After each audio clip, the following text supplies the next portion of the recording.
มันใจในมือพ้องตื้ออังตีอยู่ซ้อมสาวเสียตื้ออังตีคืนเมืองผีจันเจียดอยู่นั่นก้วยหนังเก่าเขาแย้มนั้นมันใจก็จังไรทบหันแมนเสอหมักแตกเตียนมัดกึกไว้อยู่ตีขาผู้หญิงก็ได้เสียถึงที่เฮ็ดเขาตั้งสองก้อนนั้นคืนเมืองนิกป่านเตะไปที่นั่นเหี่ยวก้วยกาหลอนมันใจคือเมืองนิกป่านนั้นเตะก็ซ้ำมาปอเป็นมาดินเมืองกับอันเก่าทีหนึ่งถึงที่เฮ็ดให้มันใจลุกขึ้นมาดินเฮือลำยอกอันหนึ่งย้อนปัวใจหนวนก็ได้ก็เป็นก้นให้ก้นเรื่องก้อนหนึ่งเสี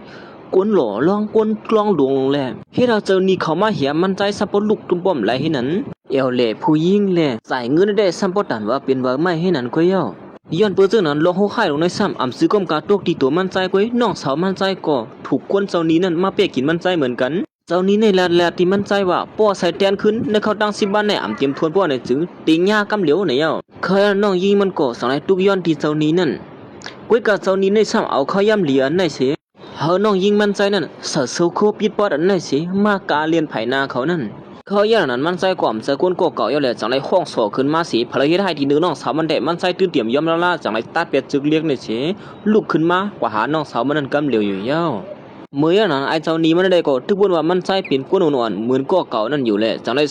ก้นมันนั่นมาขับขึงมันใจกำเหลียวในยาวก้อยกาเหมือนก้นจนในเรียนคำมากของมันใจติดยวงกำเหลียวก็สมบูรณ์นอนกองกันเป็ดให้นั่นอยู่กำลื่นสุดลูกน้องไอ้ผู้ใจก็ได้ก็สมบูรณ์ล่มกี่เป็ดให้นั่นเป็ดมดก้อยกาเขาอย่างนั้นก้อยหนังเก่าสังมีเสียงผู้หญิงก็หนึ่งลาดขึ้นมานี่มันใจตั้งเสียงตั้งบนนั่นผู้หญิงก็นั่นติดใส่แตนปันในยาวผู้หญิงก็ได้ก่อมเสือเปิ้นเสือเผาหนังก็เป็นเจ้าซึกหลงก้อนหนึ่งอันเปลี่ยนกูมันกันตั้งมันใจอันโปเมเขาเลยมักมันปันกันมาไว้เสียมือแล้วนั่นเขาอย่างนั้นถึงที่เฮ็ดให้ไอ้เจ้านี้มันโกโหสมบูรณ์โคตรเฉยย้อนน้อมไผนาเจ้าซึกหลงผู้หญิงก็ได้กำเหลียวอยู่ยา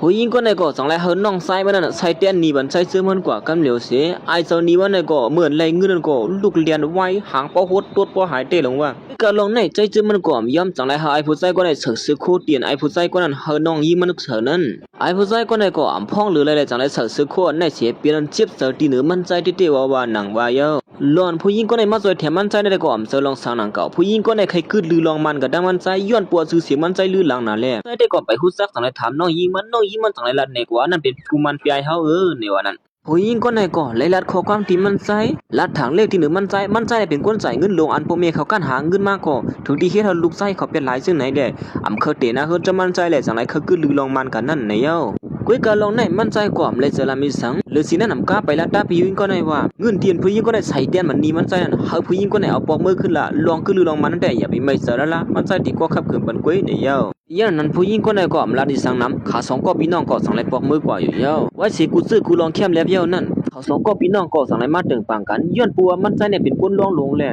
ะคู่ของเอาเหมือนเงินข้ามปอเขานั่นก็มันใจแหละเอากว่ากล้าไม่แลเมื่อเลี้ยวตัดที่ถูกเอาขึ้นก็เงินก็สมัมีแลใครขันใจว่าอยู่ก้อยกาตอนแต่มันใจแตกลองในหืดดีกว่ามีลองหยาบสังลานไหนเขาอย่างนั้นมันใจก็สังไรมาเจ็ดโดยคู่ของเตียนเขามีว่าอยู่นั่นว่าที่ให้อีสังไรแหละที่กล้าขายอีสังไรพองอันว่านั่นเมื่ออย่างนั้นมันใจก็สังไรมาจิ้มด้วยกือวันแรงอันเพราะคือเข้มแลโฮมบัดังเขาสารนั่นเสียมันใจก็สังไรลัดขึ้นว่ามีลอกไล่ยาวลอกไล่หาเงินนั้นในว่านั้นเฮ็ดอันเสียมันใจก็สังไรเตะตังปืดล้านมันใจขึ้นมาเสียปืนเข่าเฮากดดังนำตั้งหลายนั่นเขามาจิ้มด้วยคู่ของมันใจในเย้าล้วนมันใจเตรียมลีกไว้นั่นซ้ำบ่ใครลีตัวเสียก็หือลาดว่ามือพ่อนโหเลือนนั่งยิงเขามานั่นที่ได้จอยเถียมไรเพราะว่ากินตั้งกินนั้นให้เตะในเสียถึงที่เฮ็ดเธอก้นเมืองกับอันเมื่อก่อนเขาในหันยังนั้นเย้าพูดว่าลองในเป็นลองหวยห่างนั่นแหละอ่อนกันซีนี่ห่างเผอห่างมันอยู่เย้าเมื่ออย่างนั้นลองยิงมันก็สังไรปันฟังมันใจลองตึ้งไหนในอ่ำถูกลีมาลัดเกียร์ขังก้นน้ำกูเลยนาตั้งอายมันใจชำนาญว่าลองในอ่ำเสลียนาตั้งอายสังมันเป็นธรรมดาของคนเฮาก้วยเนี่ยเย้าก้วยกะเข้าอย่างนั้นก้วยหนังก็ไอเจ้านี้มันก็เลยหันแม่นแหละจังไรไปเขามาหามันใจแทงกำหนึ่งเสียเมื่อพ่อนเขาตั้งสองก็พี่น้องตึกก้าขายรองอัน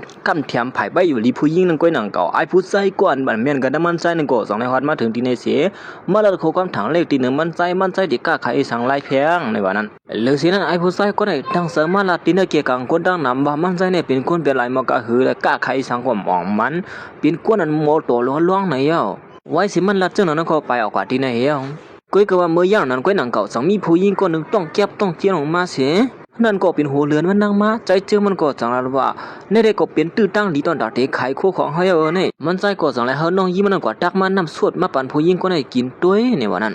เหมือนผู้หญิงก็ได้เลยกินด้วยน้ำสวดมันใจนั่นก้อยหนังเก่าลองเจ็บแกนตีนึกต้องมานั่งนั่นก็เหมือนหางสับหายแกนลงขึ้นมากำเหลียวเห็นอันสิว่าถึงว่าน้ำสวดหวานนึงก้อยถึงที่ไรมาหาเหียงกำเหลียวให้ไหนนั่น เขายันมันใจก็เลยละเนี่ยผู้หญิงคนไหนก็ว่ามันมีเกือหวานคือเข้มเกือหวานสีขาวอ่ะมือหนังเกือหวานอันเหลืองกับอันเป็นเจ้ามือเหลียวในวันนั้นวิก็ขยันนั่งก้อยหนังก็ไอ้ผู้ใจก่อนออกกว่าเมื่อไกลนั่นเนี่ยโคมาดังซื้อหานมาถึงที่ไหนลาว่ามันใจลาลีมาเปิดร้านที่ไหนเนี่ยสิอันที่มันยอบที่เหนือมันใจเนี่ยว่าเพื่อนซื้อหานคนไหนเลยหานผู้หญิงคนไหนก้อยหนังก็คุบความน้อมใบลงมากำเหลียวเห็นนั่นยังเห็นนั่นเสียซื้อหานก่อนตั้งที่มันยอบที่เหนือใจเจิมก็กุมความน้อมใบตัวหน้าผู้หญิงคนไหนก็ช่างเอ้เพื่อนนั่นก็ยันนั้นผู้หญิงคนไหนก็สั่งไล่ละหามหลอกตั้งมันใจว่าที่เฮ็ดจึงเฮ็ดออกมาคือวันสีขาวนั่นเนี่ย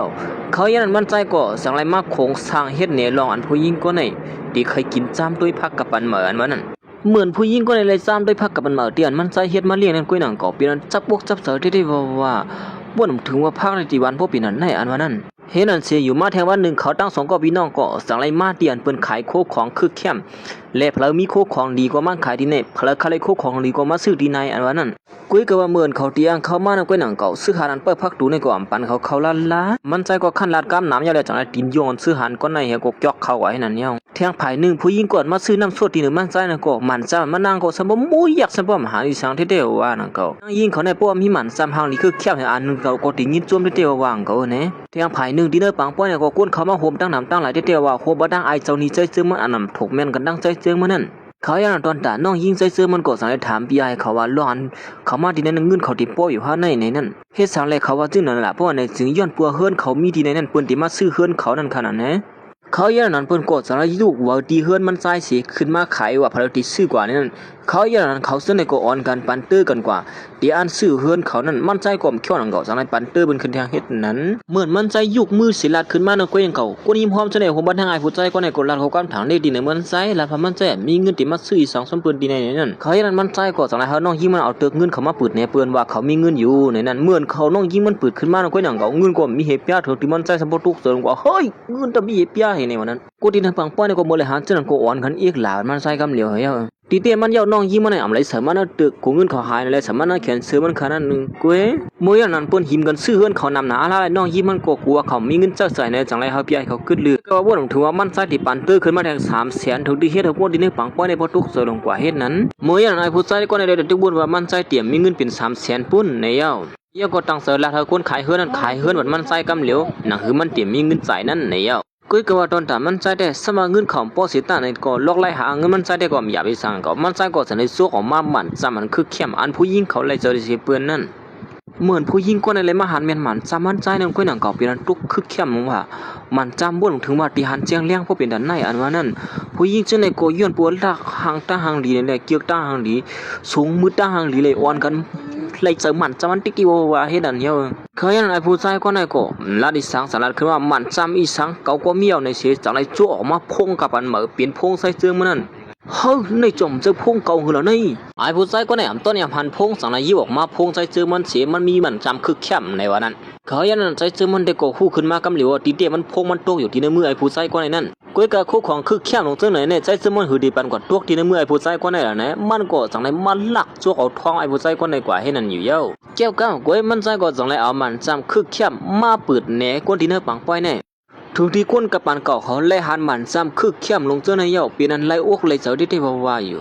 เห็นเสียเก็บก้าวก้อยถึงที่มีก้นหิมกันซื้อมันจำมันใจนั่นซ้ำปอมหมดกว่าอยู่เย้าเงินตาใส่กาเฮือนมันใจตาที่เอามาขึ้นเฮือนเขานั่นก็ไล่มาขึ้นกำเหลียวแหละมันใจก็สั่งไรเอาตีอยู่เฮือนเขานั่นปอกมาขึ้นเสียไอ้ผู้ใจก็ได้กว่าเพียงปัวหันเจอเชื่อมใจจึงหือกุ้ยกะใจจึงมันไล่มาขึ้นอยู่น่ะเนี่ยเขาอย่างนั้นมันได้ก็ตึกมุมมองว่าจึงหือก็ใจจึงมันเต็มเฮ็ดนาการในสั่งไรเที่ยงไอ้นาการใจจึงมันมีอยู่2เมียวนั้นมันซับบ่หุบซิมาเป็นดังเสียงดังหมดเย้าในวันนั้นกุ้ยก็ว่ามันใจซ้ำพอมาขึงโครงสร้างเย็บซื้อโคคือเข้มเสียเมื่อมันใจอ่างเตปืนล้านขายซื้อโคนั้นกุ้ยหนังเก่าก้นตั้งนำตั้งหลายก็สั่งไรฮอดมาถึงตีล้านมันใจเสียโหบ้าตั้งไอ้ผู้ใจก็ไหนมาด้วยลองลูดซุ่มตีเหนือมันใจนั่นไอ้ผู้ใจก็ไหนก็เลยละดีใจเธอมันใจเธอมันตีโหดเฮ็ดนาการขายโคมันนั่นได้อ่ำขี้เข็มมันใจไรย้อนปัวนาเฮือนเขานั่นคงสร้างออกมานาการเคยขายโคในนำหนาอาลาในว่าเวกาตอนตาใจเธอมันก็อ่ำเขี้ยวนังเก่าเขายันมันใจก็สั่งไรเอานั่งห่างเสือ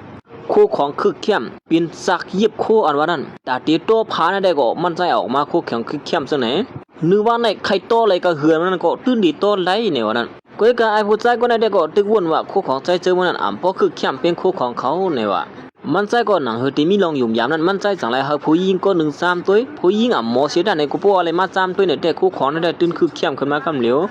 เมื่อนางยิงก็เลยมาซ้ำด้วยนางก้อยนางเก่าแลหันผางหางมันเก็บกำนางก้อยเฮ็ดขึ้นมาคุกของคือเข้มลงซึ่งในนั้นในอยู่ถึงที่เฮ็ดไอ้ผู้ชายก็เนี่ยปิงโป้เสลงขึ้นมาเถียงเฮ็ดอันนี้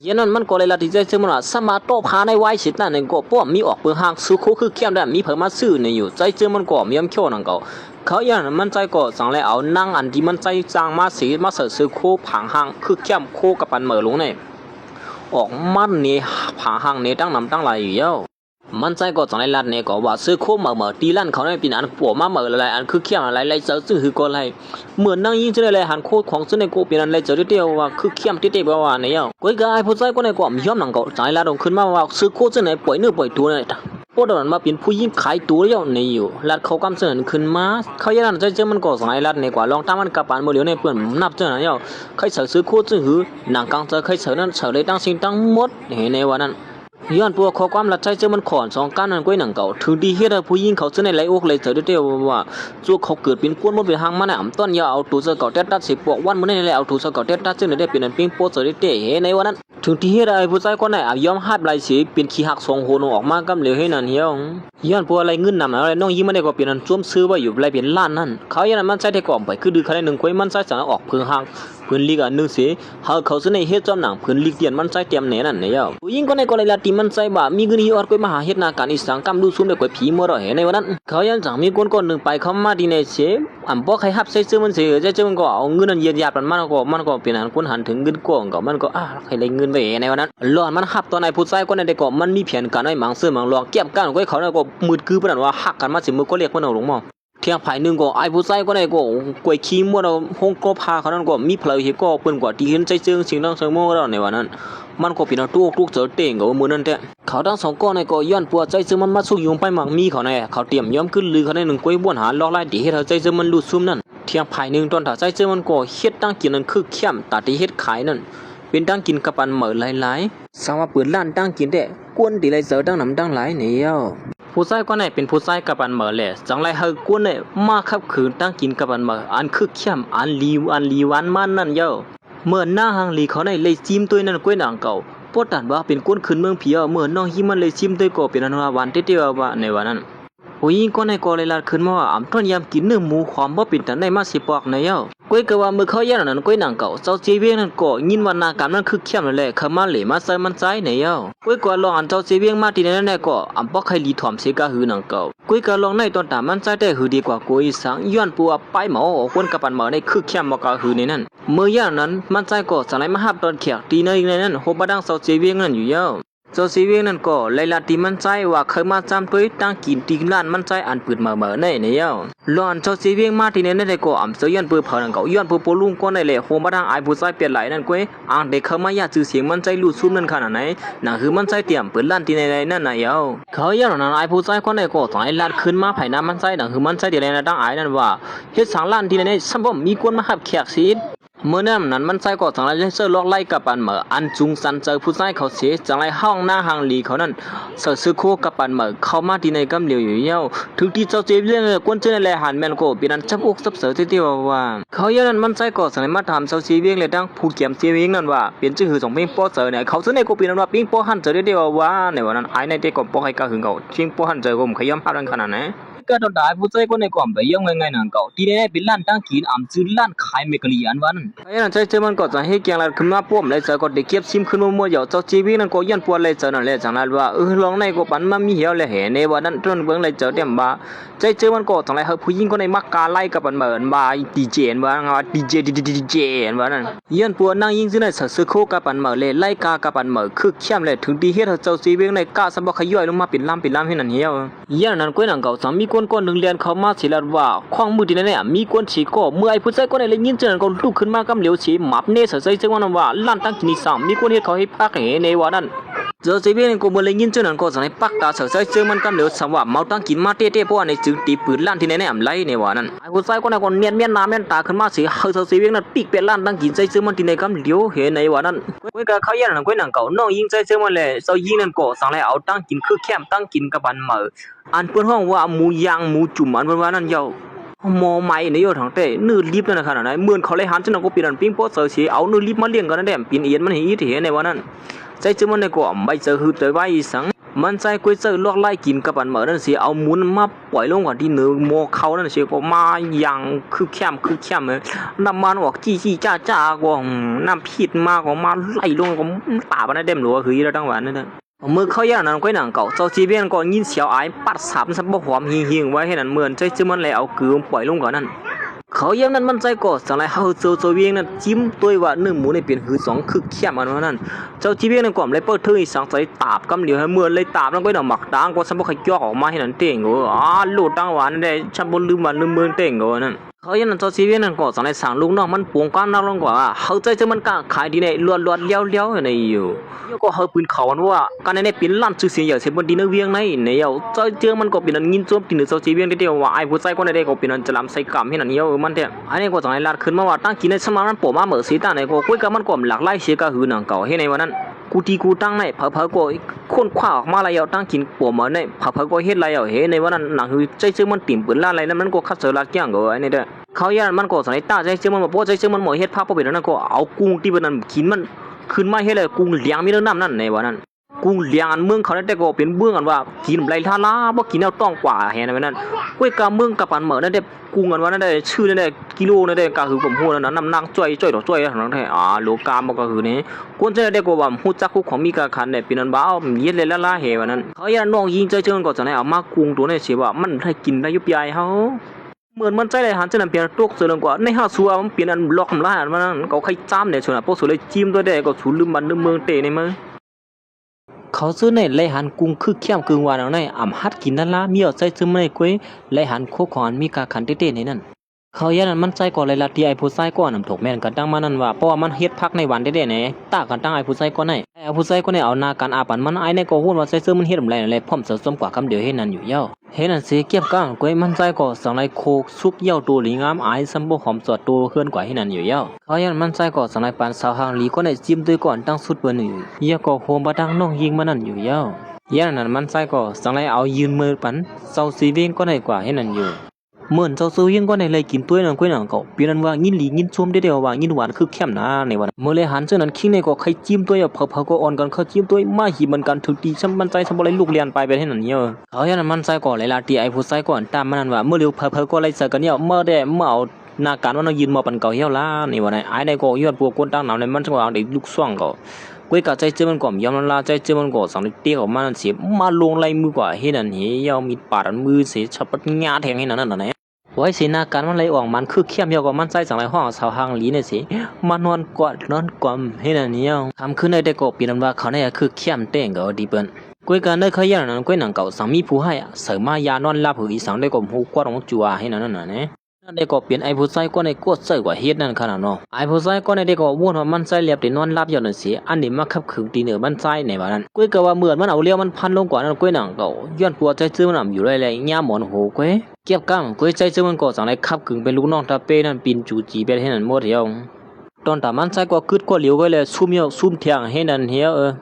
วเมื่อมันอ่างเดียไปปอกเมื่อนั้นกวยหนังเก่าใจเจอมันก็สังไรขับขึงกันเป็นที่ไหนเหี่ยวถือที่ผู้หญิงก็ได้ซัมโปตกเสือลงกว่าใจเจอมันขับขึงไอ้ผู้ชายก็ในเป็ดนั่นผู้หญิงก็ในก็เลยละดีใจซื้อมันเฮ็ดเจอในเต็มสลายโยโลสุกซักมาถึงที่เฮาโยเฮวันนั้นเขาอย่างนั้นคิงก่อนเลยเจอดังมันมือเลยคู่ไอ้ผู้ชายก็เนี่ยสวนอย่างนั้นก็เปลี่ยนตุกเสือเต่งก็ดีเปิ้นกวยก็ว่าตอนตาใจซื้อมันก่อมเสือก้นเงินนั่นก็มันใจก็เฮ็ดเกียงเหมือนซึ่งว่ามันใจถูกงานเฮ็ดให้นั่นขนาดไหนกวยก็ลองสุกซักลงในก็สังไรฮอดมาแทงสิลาดว่ากวนกินดังกินมันใจนั้นมีญาอยากก้องแหในวันนั้นกินกุ้งเนื้อนำถึงตีปืนซัมพอเลยปีกเป็ดล้านตั้งกินมันใจให้นั่นเฮียแล้วอันเลยเปลี่ยนเสื้อในก่อนนั้นได้ก็เป็นลอกไล่โปลุงก็ในก็เห็นก็ไอ้ก็ต่อไอ้ผีก็ตึกคือเถียงโปลุงก็ในแถมสังว่าเฮ้ยอีแล้วเนี่ย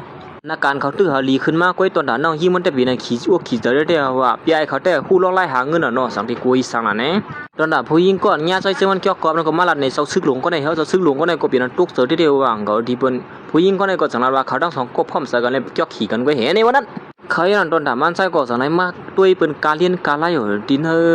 เฉียงกล่าวกินว่าอยู่ทางที่จังมาเป็นกึมกับปันเหมือนนี่ก็เมื่ออย่างนั้นน้องยิงมันเลยตั้งเศร้าซึกหลงเลยผู้ยิงก็นั่นกดสังไรฮอดมาถึงที่ในสีหาว่ามันใจมาอยู่ส้มผู้ยิงอันว่านั้นเขากดปีนั้นเป็นโปสเตอร์เต่งก็ดีเปิ้นยันปัวเขาซื้อแหนมหูซักลอกไล่หาเงินมันใจแหละวนว่ามันใจชุ่มเงินน้องก็หู้หาเงินจังไรมากมีมาเปี่ยวให้นั้นพี่น้องยิงมันก็คัดเสริมมาละตีนมือมันใจให้มันใจเนี่ยออกมือที่ในเหในว่านั้นก ก้อยกะว่าเขาย่ำหนังนั้นก้อยหนังเก่าสังมีผู้หญิงคนนึงมาปืนเขาลาดก็ว่าสังว่าเพิ่นเตรียมบอกออกมาแล้วห้องความคือเข้มป้อในจึงติเล็กทุบหันเสายิงห่างดีกว่า1เฮในว่านั้นแล้วก็มีเงินสู้บ่แทงขี้ในคนในลาดขึ้นมาว่ามันหมดเตรียมบอกแล้วหมอห้องความในว่านั้นเจ้าก็สังให้ลูกกันขึ้นมาลาดกำเหลียวเก็บก้าวก้อยขี้ในก็สังให้เตรียมบอกเลยเพียงความนั้นเย้าตูหลีงามเสียมายินหมอปันผู้หญิงก็ได้กว่าขี้ในก็เลยขายกาวบอกเลยเพียงความนั้นตา3เฮียงอ้อมเจอ30,000ถึงที่คนที่ว่าเสน่ห์อ่อนกันยองโยได้ว่ามันได้เป็นคนมีชื่อเสียงหลังไผ่เตรียมกว่าได้คือเข้มปีเสือบอกกันว่านั้นได้ก็หรือว่าคือว่าเป็นคนมีชื่อเสียงที่ว่าพลังป้อมขี้เข็มมันใจไหลเหในวันนั้นเขาเจอก็ไปหัวใส่เสื้อมันดิขี้เข็มบอกก็คือเนี่ยเขาอย่างนั้นมันใจก็สารว่ามันก็ที่เตรียมก็หนึ่งในอยู่เหมือนว่าพระห้องความคือเข้มหรือเสียเพอในนั้นกุ้ยหนังเก่ามันใจก็สารลุกขึ้นมาเสียอ่างเด็กขึ้นมาห้องความนั้นคนที่ห้อมจึงได้ก็อ่อนกันแล้วว่ามันใจเนี่ยเป็นคนในรองก้อนหนึ่งที่ที่ถือหมดเตรียมบอกเลยห้องเพียงความจึงไหนเนี่ยย้อนบัวเขาจึงเนี่ยหัวมันใจเนี่ยอ่านลิกมาในป่าปองนั่นโดยสัมผมเคยจำว่าหือได้ว่าเห็นในวันนั้นตัวหนังผู้หญิงก่อนเขาเป็นมาห้องก้อนของตึกหลัดความถังเล็กดีเหนือมันใจแล้วมันใจเนี่ยหมดเตรียมอีสังมันใจก่อนหลัดความนำอีสังก็มันใจก่อนตอนไหนมาเตรียมอี2-3ก็2-3ตัวให้นั่นเนี่ยเขาอย่างนั้นมันใจก่อนตอนไหนมาเอายินนั่นผู้หญิงก่อนไหนผู้หญิงก่อนไหนก็ตอนไหนอ่านเนี่ยเขาเปิ้นเลยถ่อมตั้งน้ำตั้งไหลมือพ่อผู้หญิงก่อนไหนอ่านอยู่นั่นก้นหนังเก่าก้นจะในก็อ่อนกันจับเจอข้อความลัดมันใจอยู่หนังเก่าก้อยกับมันใจซ้ำเตรียมเย้าเฮ็ดเธอก้นถ่อมมันเลยคำเจอเขาเพิ่งก็ซ้ำใครฮู้แถวตั้งน้ำมันติเฮ็ดจื้อว่ามันเปิดจื้อในนั้นมันใจสั่งว่าพวกใครฮู้ก็เลยจ่ายเงินมาแนวน่ะก้อยกับก้นจะในก็ซ้ำใครฮู้อยู่อาลาแล้วเนาะเนี่ยเขาอย่างนั้นจังมีผู้หญิงคนนึงอ่านเป็นสัตว์ที่อ่านเคยฮู้นั้นจังได้จ่ายเงินบัดมันใจกว่า100,000ในวันนั้นก้อยกับมันใจซ้ำไปพร้อมแทงล้านละเขาอย่างนั้นผู้หญิงคนนั้นก็ย้อนบ่ใครฮู้เนาะได้จังยอมจ่าย1ล้านถึงที่ไอ้เขาจะในชั่วโมงตกเจอลงกว่าเฮ็ดนั้นเฮ็ดนั้นสิมันใจก็จังไหนมันลงมาเตรียม1ข้อ2กามเฮ็ดนั้นก็มาปั่นผู้หญิงคนนั้นอ่านแทงเฮ็ดนั้นเมื่อพ่อผู้หญิงก็ได้ตึกอ่านอยู่นั่นก้อยหนังเก่าก้นถ่อมก็เหมือนทางปีนั้นจับอกจับเสือได้เดียวว่าซ้ำใครคู่ใครหานเฮนั้นว่าข้อความหลัดมันใจเหี่ยวมันคือแค่บ่เป็นแต่ไหนก้อยกับมันใจก็ซ้ำเต็มไปยาวแทงเฮ็ดนั้นถึงที่เฮ็ดก็ได้ใครคู่ใครหานเหมือนจังพี่น้องเขามองปอยตัวจึงนั่นน่ะจึงเมียนฟังที่เข้มก็ทำชุดเปียดอันว่านี่ยันผู้หญิงก็ได้กอกยันใครคู่ใครหานนั่นได้จ่ายปันเงินมันใช้จ่ายแทก2ล้านเฮ็ดนั้นบ่ถึงว่ามันใจได้เงินน่ะบ่เป็นได้เขามาที่ไหนเขาจะได้พูดว่ามันใจที่มาจ่ายเงินก้อยกับมันใจมาหาเงินในนำบ้านนำเห็นนั่นสิมันใจก็จังได้10ล้านเฮามันฮู้ที่ป่องที่ผิวเฮามันฮู้แจงป่องแดงเห็นนั่นสิถึงที่ผู้หญิงก็ได้ฮู้ความที่ป่องมันน่ะซับปกซับลงว่าเฮ็ดนั่นเหี่ยวเขาอย่างนั้นผู้หญิงก็ได้ก็จังได้ห้องทบมันใจผู้หญิงได้จะไปเพิ่งก็เป็นนางหอคำหังดีนั่นขนาดเนาะผู้หญิงก็ได้ก็ลัดง่ายๆก็ซ้ำยำเลยเจอกันดังปอเขามานั่นขนาดเนาะมันใจเลยยินจังก็เป็นตุกเจอมือผู้หญิงก็ได้เจอห้องว่าเมียนว่าจะไล่อยู่มันก็จะไล่เองจะได้ยมห้องกันเมียนี่เหมือนมันใจฮู้ว่าผู้หญิงก็ได้เป็นนางหอคำหังดีในนั้นก้อยดังเก่าปีนั้นยุกออกเราเห็นกินออกให้นั่นเหี่ยวเอาอย่างนั้นจังได้ตัดมาที่ผู้ลุงก็ได้เฮ็ดให้มันใจเลยอยากเจอคันเจอปองนึงอย่าปองนึงนั่นลูกน้องมันก็จังได้เลี้ยงออกมาสิล้านนี่มันว่าใจเจอมันเก็บกันไว้ไข่น้ำความในคือเข้มอะไรเป็น3ล้านให้นั่นมันก็มันเลยยินจะเป็นตัวของพวกเสือว่าบ่นถึงมาความขอนของกำก็จะได้นำบ่เป็นอันนั้นว่าเฮ้ได้บ่นั้นมันก็บ่นถึงสีบ่นว่าใจเจอมันตีโมหาเงินไว้บ่เป็นอันนั้นบ่นั้นเหมือนขี้นั้นในหูของเอาจังนั้นก็ต้นถามมันซะก็เลยหับเข้าล้อมลีสิเฮ็ดให้มันใจได้สร้างเฮ็ดจื้อลูกก็นางก็ไหลกุงงกางๆไว้เฮ็ดนั้นคุยกับมันใจเดียวก็ขี้ใจสักนั่งเก่าตัวดาผู้หญิงก็ในดังน้องอีมันได้ก็เป็นอันขี้เสือได้คันซะว่าอยู่นั่งเก่าเยียนบัวไล่หากินเขาที่ขยับมาดิกันว่านั้นมันใจได้ก็ฮู้เลยคำนี้ว่าก้อนเฮ็ดให้มันใจเลยตุกค่าคันเจอจังนั้นมีเผอมีไอแก๊กตัวนั้นก็เหี่ยวไอ้เสียถึงที่น้องยิงมันเลยผู้หญิงก็ได้กดซ้ำพวกฮู้ขึ้นมาว่าโอ้โหที่เตียนบ่ขี้หูหลอกนั้นหั่นดอกเห็นได้ว่านั้นมันก็ซ้ำพอได้ตามวางแผนการดัดตอบเตียนคิงกว่านั้นคือเหี่ยวลวงในมันใจกดตื้นเตรียมยอมง่ายๆนั่นเก่ามือยานนั้นจังได๋ตันมาดิ้งกิวพวกนั้นพวกลูกนั้นก็จังได๋มาอู้กันหน้าการเขารู้น้องครับคือเข้มแลบเย้าเห็นได้ว่านั้นเขาย่านนั้นนั่งหอคำหังลีนี่ก็จังได๋ไปเข้ามาหามันใจเขาอย่างนั้นก้อยหนังเก่าเลยฮู้เขาว่าคิงกว่านั้นเลยย้อนดูออกหน้าการมันหับปุ่นพรไว้หน้าซึกนั่นแล้วในเชถึงที่มันนั่งสัมปตกเสลงกว่าขี้ในก็จังเลยเรียนของเขามาหานางหอคำนั้นว่ามันหลุบปอกมือหาปเมเขาเนี่ยจวนมือเลยมือเผาขับตัวปเมเขาเห็นในวันนั้นมันไปดังพิษมันหนังคือติ่มจังมีดังพิษมันหนังขนาดเพราะว่ามันย้อนออกอะไรบนเหมาดังพิษมันไหลให้ไหนนั่นขนาดนะก้อยก็ลองในใจจึงมันได้กว่าเคยปล่อยกว่าละลายย้อนปัวปักเบิ่งมันมือเขาได้สำลักไล่เพราะว่าก้นย้อนออกการน่ะลองมันเฮ็ดพิษไปตั้งเสียน้ำม่วนกว่าป่วนหลอดคนเหี่ยวจังเอาดังพิษเหี่ยวกันนั่นก้อยก็ตาเดียวดังพิษที่นั่นเขาตั้ง3บ้านมันที่ย้อนออกการเนี่ยเดี๋ยวจูกามันไปย้อนออกนั่นใจซึ่งมันก็ตีหาดังพิษมันเฮาไรนี่เสียจังไรเขามาดีข้องปั๊บดีนั่นเสียอ่านที่เขามาหาขึงการล็อกไล่อีสานแต่ก็ฮู้ผู้หญิงก็ได้ก็สู้เข็ปดป่วยเห็นนั่นปดป่วยเถียงตอนนาเขาละใจซึ่งมันที่เฮ็ดจะคือกี่ปลุงก็นั่นน่ะบาง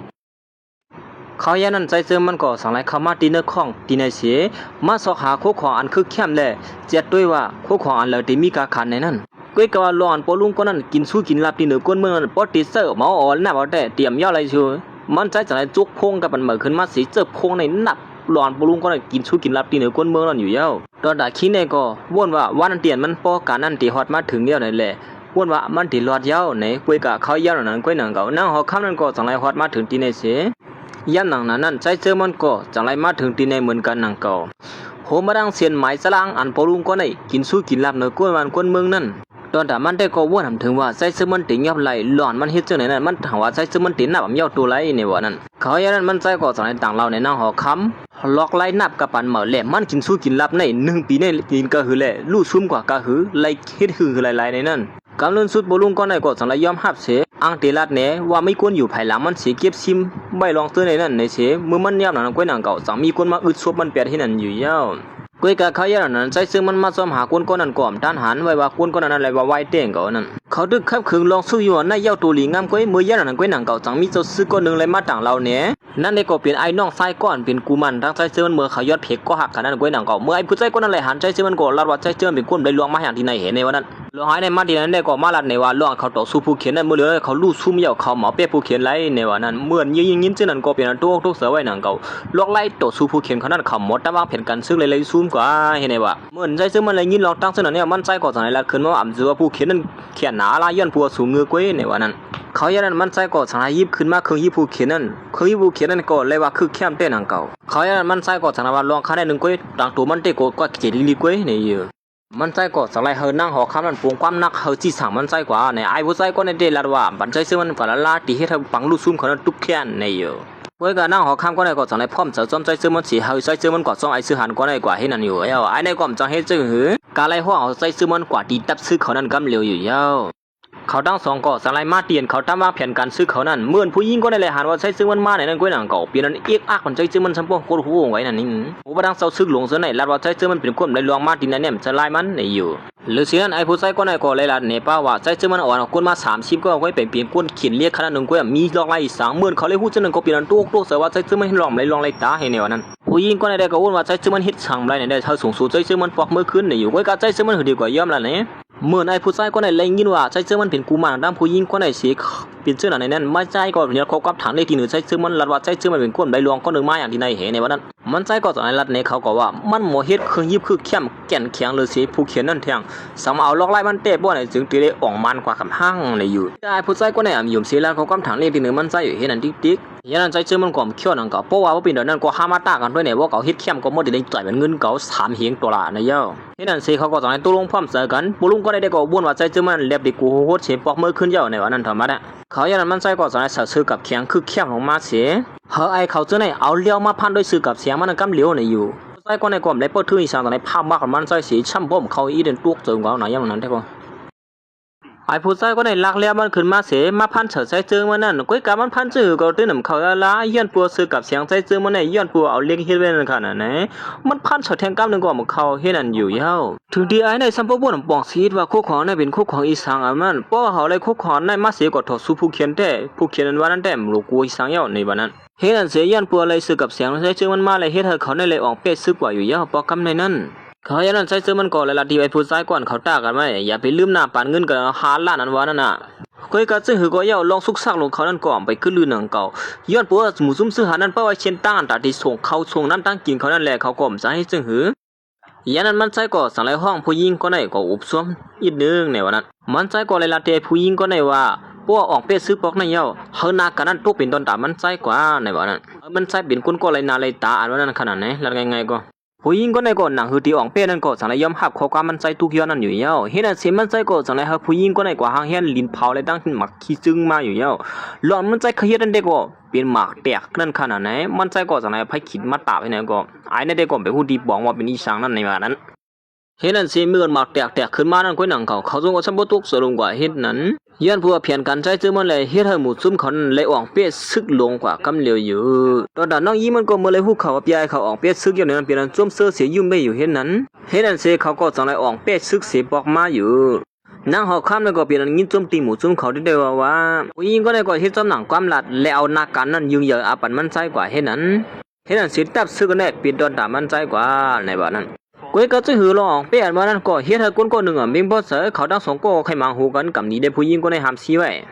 ย้อนปัวไอ้ผู้ชายคนไหนซ้ำไล่เจอผู้หญิงคนนั้นแหละเป็นพอเจอล้วนผู้หญิงคนไหนไล่เจอใจเจอมันขนาดไหนมันก็ต้องไล่ป้องล่ะผู้หญิงคนนั้นว่าไล่เจออีทีเลยไอ้แก๊กบนเงินนั่นเห็นไหมนั่นผู้หญิงคนนั้นก็เรียบเรียงหักใจเจอมันขึ้นมาของเขาคุยกับซบทำตึกเขียงอะไรแบบนั้นมันเกี่ยวใจเจอมันเห็นไหมนั่นตอนถ่ายเนี่ยได้ก็ตึกเปิดผู้หญิงคนไหนเตะนะขึ้นจอมันอยู่ให้นั้นป้อมองไว้อยู่ในวันนั้นเขาอย่างนั้นหนังคือผู้หญิงคนนั้นเตรียมเลยเตะนะขึ้นจอไอ้ใจคนนั้นก็ใจเจอมันก็ต้องไอ้ละขึ้นมาว่ามันเตะกว่าย้อนตีจมูกอย่างคนเขาคำนั้นคือผู้หญิงคนนั้นเตะนะขึ้นจอมันก็เห็นในวันนั้นเห็นนั้นสิเขาก็สั่งให้เขามาทบสมุนอย่างคนเขาคำลงในกำเหลียวอยู่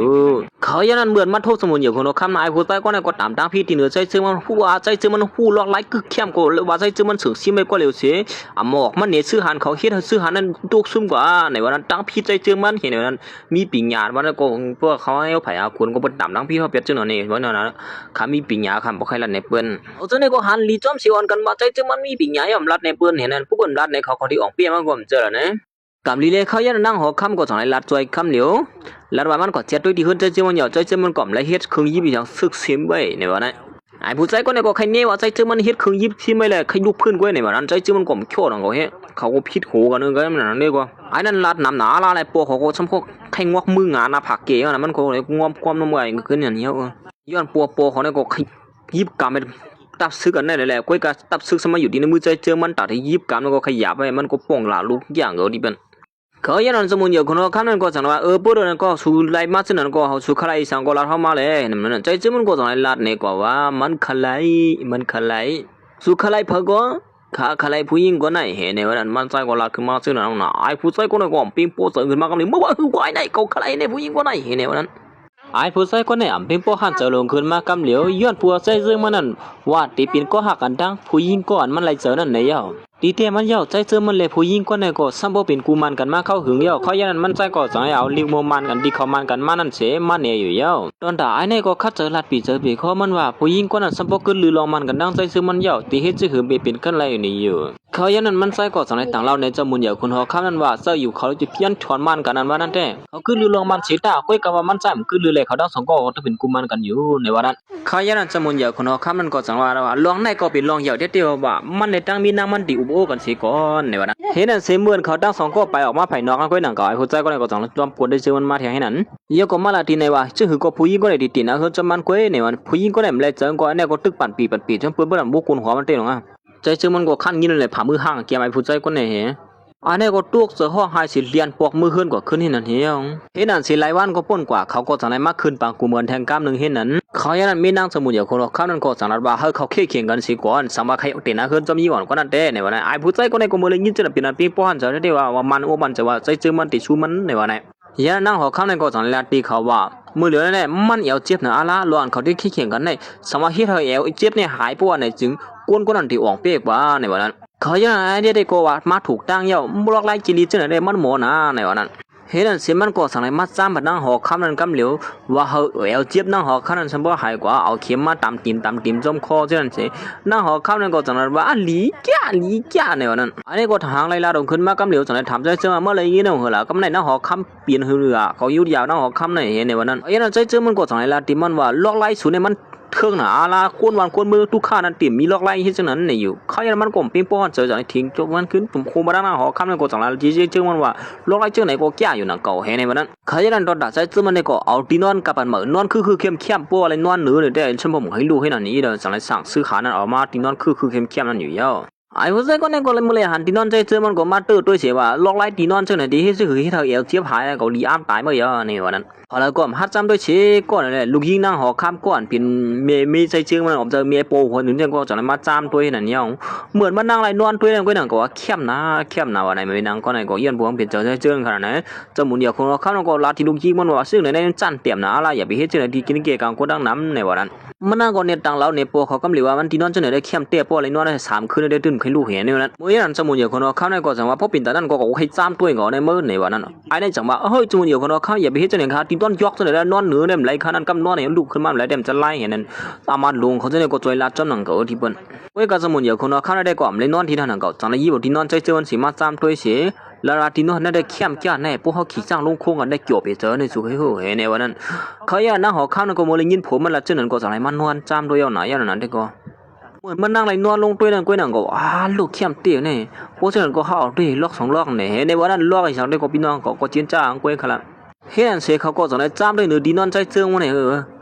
ล็อกไรเอวเจี๊ยบหายเนี่ยเอวเจี๊ยบหรือเก่ายังมาจมูกเหนียวของเราข้ามไปเนี่ยเห็นในวันนั้นตัวตาเขาเจอในก็เปิ้งม่วงเอาว่าจมูกเหนียวของเราข้ามที่เปลี่ยนชื่อหือไอ้ผู้ใจก็ในก็ถางไรลาดหนาลาดดีใจเจิงมันว่าเมื่อกี้ขี้เมื่อไรก็ไม่ได้ใจเจิงมันได้ความโตเสยสนั่นเก่าไปหู้ติดต่อเนี่ยอย่าไปถามทั้งที่เปิ้นเนี่ยวันนั้นใจเจิงก็เคยนั่นจมูกเหนียวของเราข้ามในมีนางจ้ำในดีเนื้อดีนอนใจเจิงล็อก2 ล็อกน่ะตั้งมีนางก็ไม่ได้ออกมาก็ไม่ได้เข้มนะทางไหนเบาตัวกิ้งจ้างเก่าที่เปิ้นเหมือนคือเวลาเนี่ยนะไอ้ผู้ใจคนไหนก็ทางหาอะไรยุ่มขึ้นมากำเหลียวมาหู้เหรอก็ไม่จมูกเหนียวของเราข้ามจะรับมันนี่เมื่อลองจมูกเหนียวของเราข้ามจะรับไม่ได้ก็ย้อนพวกใจเจอมันว่าปั่นมันเทิงนะสารได้มันในนึงคือในมันทิ่มไหลนวลในปอกให้ว่าดัน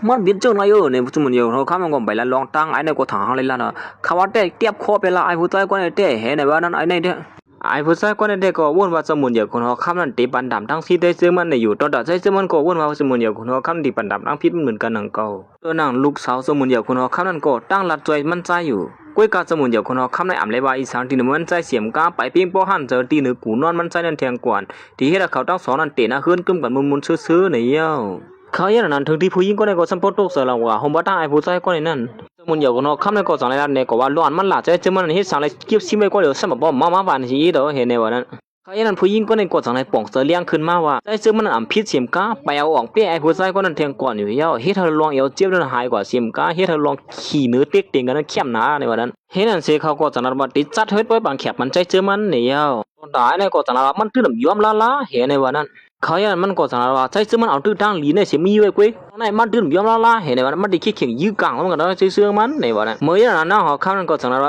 เมื่อเคยเป็นจังนั้นก็มีขี้เข่งกันแทงกล้ามเห็นเลยเห็นในว่านั้นเขาอย่างนั้นใจเจอมันได้ก็จังนั้นว่าขี้เข่งได้อะไรอยู่กุ้ยก็ได้แถมเที่ยงอันตัดที่ตากันนั้นได้เงิน50,000เลยตั้งคำตา50,000จังเนี่ยเขาอย่างนั้นไอ้ผู้ชายคนนั้นก็จังไรพร้อมจะจำใจเจอกว่าให้นั่นเนี่ยให้นั่นเสียใจเจอมันก็จังไรมาเอาลองไอ้ผู้ชายคนนั้นไรตาใจเจอมันไว้นั่นอยู่เย้าให้นั่นเสียใจเจอมันก็จังยีบเงินในตั้งคำมืออย่างนั้นเนี่ย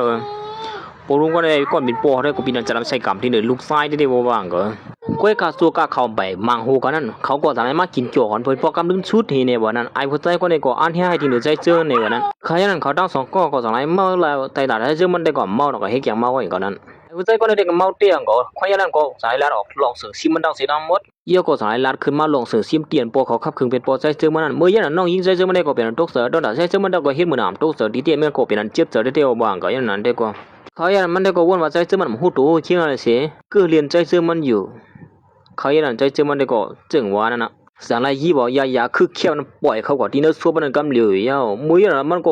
ผีจะวิเคราะห์ใจเจอมันก็สังไรเถียมบันน้ำแทงกองเมียหลวงสมเห็นในกองหลวงเนื้อตัวเหี้ยเขาอย่างนั้นมันก็สังไรถามใจเจอมันเป็นยาอีสังใจเจอมันก็สังไรว่ายาที่สุดได้คืนมือผีจันเจี๊ยดวางเนี่ยเฮ็ดอันเสียไอ้ผู้ชายก็เลยก็เย้ายาขี้ขาลงนองไปที่นั่นเหี้ย